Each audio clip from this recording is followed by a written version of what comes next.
बिस्मिल्लाहिर्रहमानिर्रहीम। आप लोग देख रहे हैं यूट्यूब चैनल बायोलॉजी ब्रेकडाउन। आज हमारा सेकेंड ईयर का जो टॉपिक है वो है कार्डियोवैस्कुलर डिसऑर्डर। कार्डियोवैस्कुलर डिसऑर्डर को पढ़ने के लिए हमें कुछ टर्मिनोलॉजी का पता होना ज़रूरी है।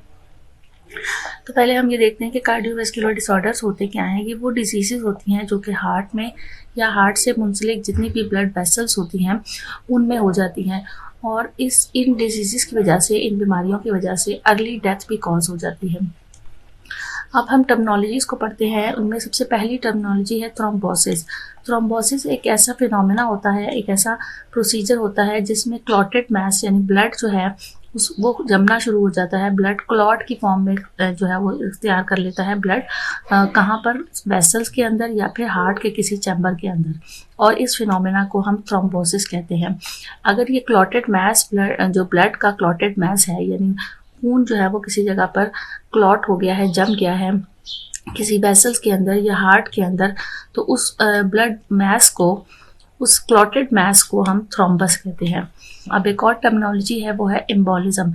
पूरे कार्डियोवैस्कुलर सिस्टम के अंदर, कार्डियोवैस्कुलर सिस्टम मतलब हार्ट का जो पूरा एक वेसल्स का सिस्टम है, उसके अंदर कोई भी मैस मूव कर रहा है, ट्रांसपोर्ट कर रहा है, अपनी साइड चेंज कर रहा है और ब्लड स्ट्रीम के अंदर मूव करता हुआ एक जगह से दूसरी जगह जा रहा है, तो उस प्रोसेस को हम कहते हैं एम्बोलिज्म।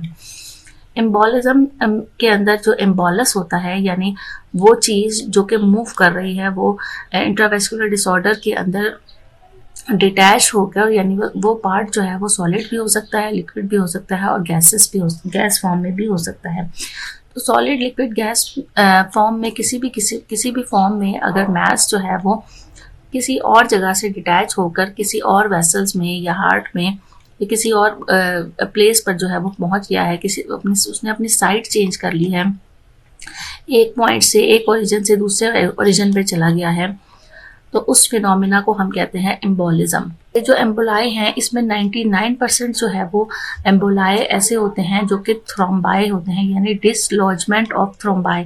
थ्रोम्बस कहीं पर प्लेस हुआ, जिस जगह पर वो बना था उस जगह पहले वो वहाँ अटैच था, वहाँ से वो डिटैच हो गया, वहाँ से वो अलहदा हो गया। वो अलहदा होने के बाद वो थ्रोम्बाई मूव करता हुआ किसी और प्लेस पर आ गया, तो उसको हम कहते हैं थ्रोम्बो एम्बोलाई।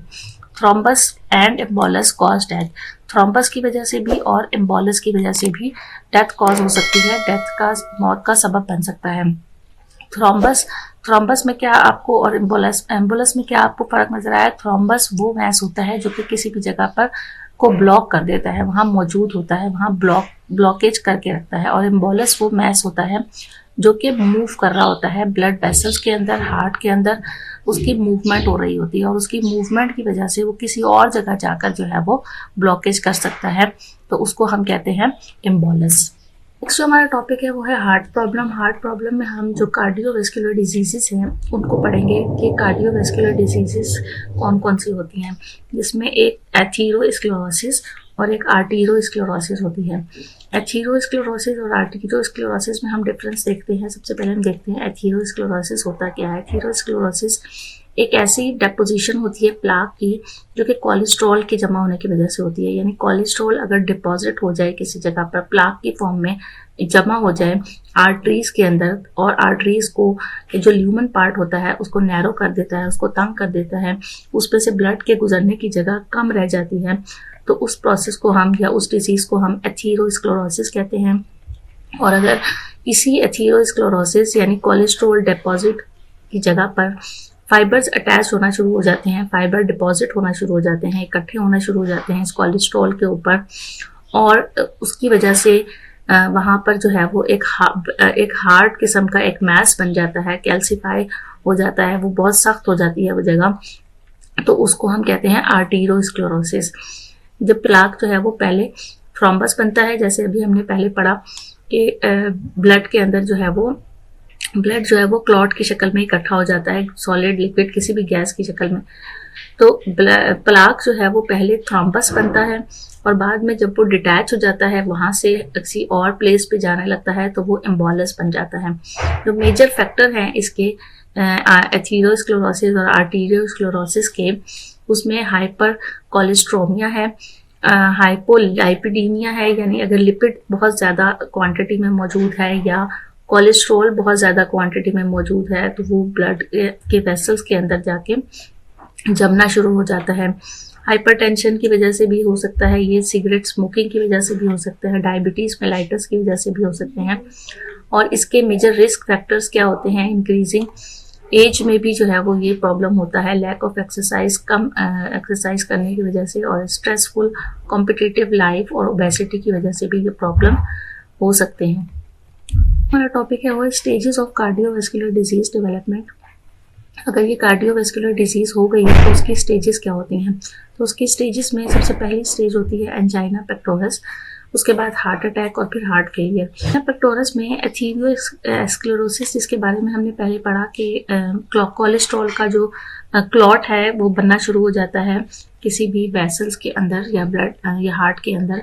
तो वो जो क्लॉट होता है वो उसकी वजह से आमतौर पर उस पर्सन को जो है वो चेस्ट पेन रहता है, सीने में दर्द रहता है, और इस कंडीशन को एंजाइना पेक्टोरस कहते हैं। एंजाइना पेक्टोरस अमूमन एंजाइना पेक्टोरस होने की वजह से जो हार्ट होता है उसको अपना प्रॉपर फंक्शन करने में बहुत ज़्यादा मेहनत करनी पड़ती है।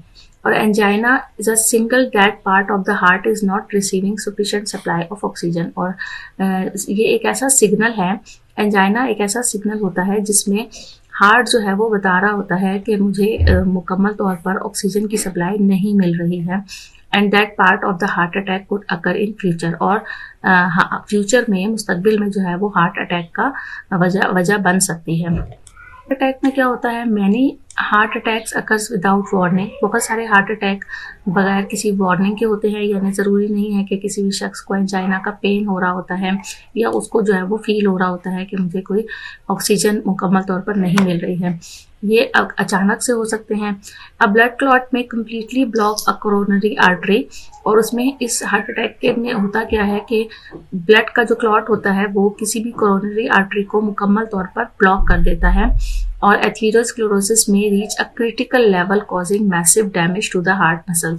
और उसकी ब्लॉकेज की वजह से, चूंकि ब्लॉकेज से ऑक्सीजन की सप्लाई मुकम्मल नहीं मिलती है, ब्लड नहीं मुकम्मल मिलता हार्ट को, तो हार्ट के बहुत से मसल्स जो होते हैं उनको डैमेज हो जाते हैं। और इस सब की वजह से, इस मैसिव डैमेज की वजह से वो पर्सन जो है वो बहुत ज़्यादा खिंचाव महसूस करता है, बहुत शदीद किस्म का दर्द महसूस करता है और डिस्कम्फर्ट महसूस करता है चेस्ट के सेंटर में। ये जो दर्द होता है ये कंधों से, गर्दन से और जॉ से स्टार्ट होता है। और इसके अलावा इसमें सिम्टम्स स्वेटनिंग होती है, यानी पसीना आ रहा होता है, नौजिया होता है, सांस लेने में मुश्किल हो रही होती है, डिजीनेस हो रही होती है इसमें, और फेंट हो रहा होता है वो पर्सन, जैसे हार्ट अटैक आ रहा होता है। The whole process is called myocardial infraction. और इस पूरे प्रोसेस को, जिसमें ये सारे सिम्टम्स उस पर्सन को शो हो रहे होते हैं, उस पूरे प्रोसेस को हम मायोकार्डियल इन्फ्रैक्शन भी कहते हैं।